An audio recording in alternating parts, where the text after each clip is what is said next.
Hi, my name's Jimmy Macias from San Jose, California, and in February 2009 I had a frontal lobe ruptured aneurysm, which I've survived. Having that was followed by 3 strokes. During that time I was paralyzed, and to me the only damage was basically losing the vision of my left eye.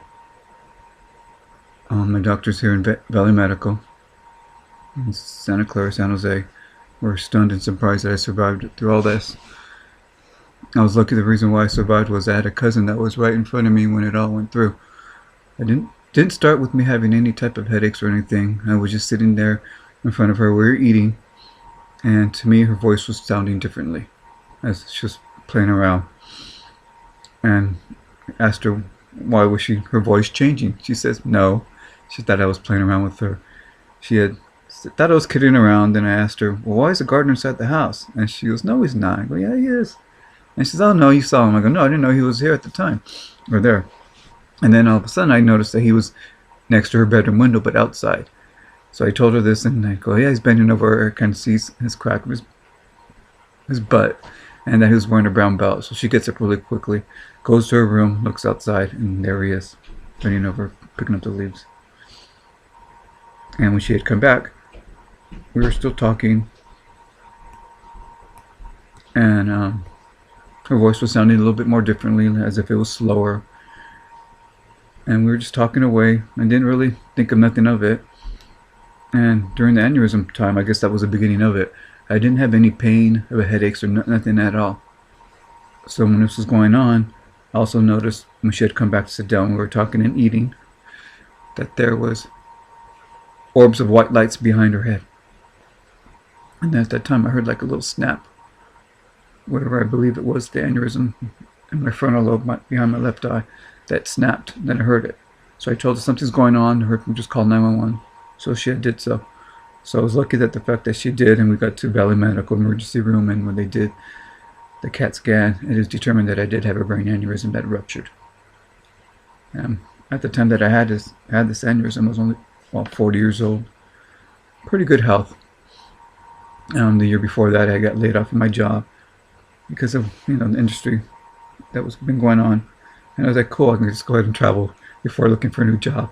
Well, this basically put a stop to that, and also basically put a stop to the fact that no longer able to live on my own.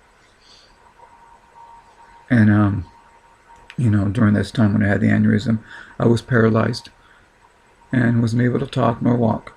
So I had to learn how to talk and walk and speak again, and go to rehab for a while. So after I got out of rehab, saw my neurologist for the first time, not remembering who he was, and he kept on looking at me, looking on the side. He's like, "Where's your wheelchair?" And I go, "My wheelchair?" And then his eyes just opened up widely. He goes, "Your wheelchair?" I go, "No, I don't have a wheelchair. I walked here." And then he goes, "You walked?" So I got up, I started walking around. He's like, "You're walking?" I go, "Yeah." He goes, "You can understand me?" I'm like, "Yes, I can." And he's just shaking his head. He goes, "You're a miracle." He goes, that from the damage that was caused because of the aneurysm that he's ever seen, my neurologist was, Dr. Liship, was surprised that I had survived through all this. And the fact that the damage that was done, that you can see the surgery scars that I have, that basically he had to take parts of my brain and keep it because of the damage. And then on my right side, I lost 14% of the use of it. Basically, he was surprised and stunned that I'm able to talk, walk, and listen and understand everything. And also he told me that he didn't think I was going to be able to walk or talk or understand anybody talking to me in any type of language. So basically he saved my life, and that I was there. And before all this had happened, my mom and my sister had passed away, and way prior to all this time. So when I was going through my aneurysm and in the coma, in and out, and I see my mom and my sister, and there was a time I wanted to give up fighting. Like my soul was just tired. Like it was telling me, okay, you're ready to go. And I was. And during that time when I was in the hospital for a couple months, I had this dream of my sister Diane, who had passed away years before, 14 years ago. And in this dream, we were walking by our house, and these mountains that we had when we were growing up, that these mountains that we lived by were very green.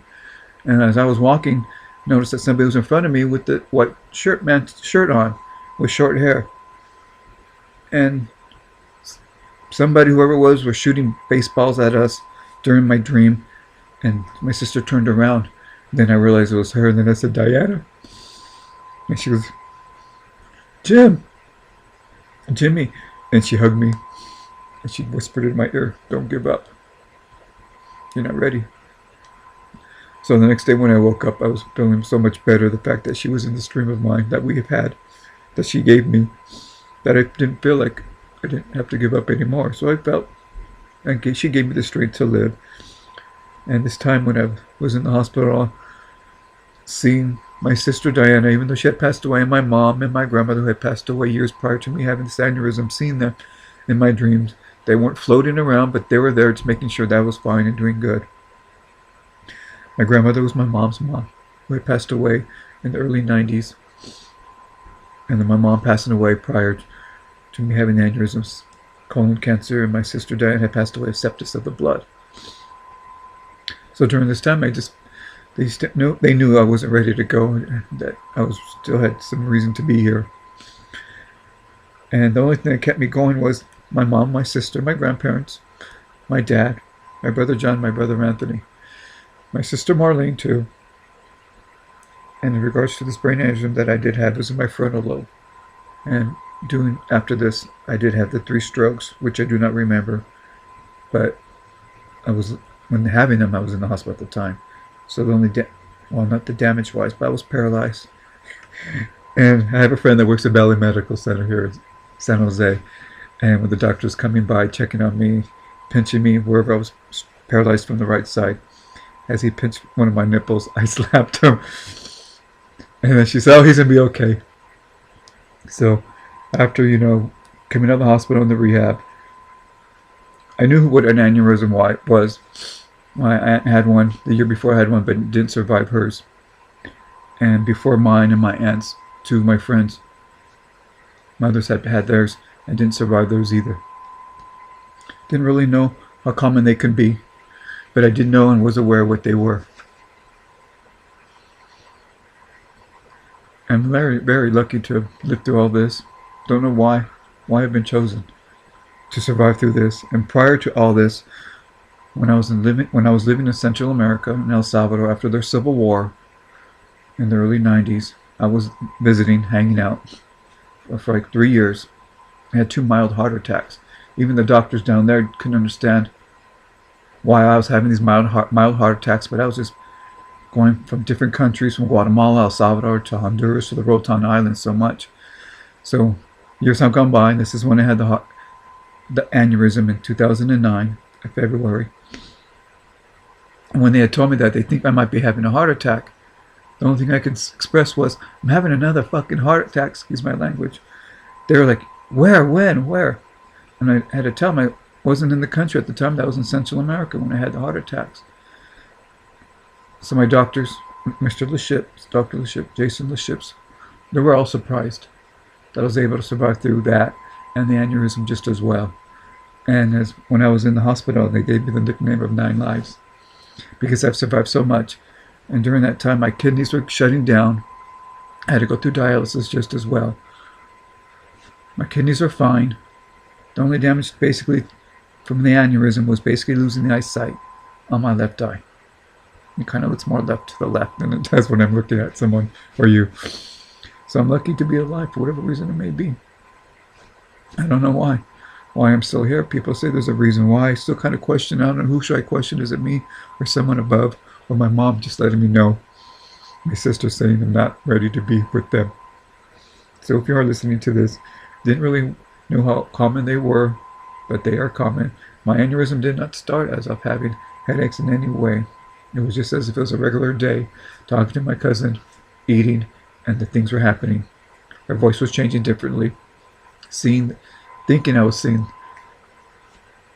the gardener inside the house, but he wasn't in the house. And then the orbs of light behind her as she had sat down after seeing the gardener outside.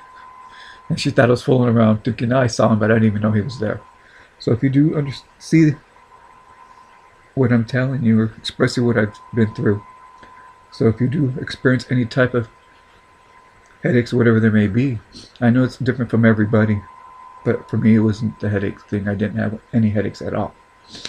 As for my aunt, she had her aneurysm, brain aneurysm, a year before mine. Didn't survive hers. I was told that she was home by herself, so it was totally different. Don't know if she had headaches or not, but she didn't survive hers. And I do get upset that she didn't survive it, because she has children with grandkids. And I still kind of question why me. I do not have any children at all, and I'm 43 now. But I still question as to why me. Why did I have to survive through the aneurysm? Is there a reason why? My aunt should have been someone who should have survived or lived through hers, and my friends' mothers. So if you're looking at this, I hope you can do is say hi to me and give me an opinion on what you think. And if you do have any headaches in any way, I suggest get checked on. Everyone's different from what I was told. So thank you for listening to what I had to say.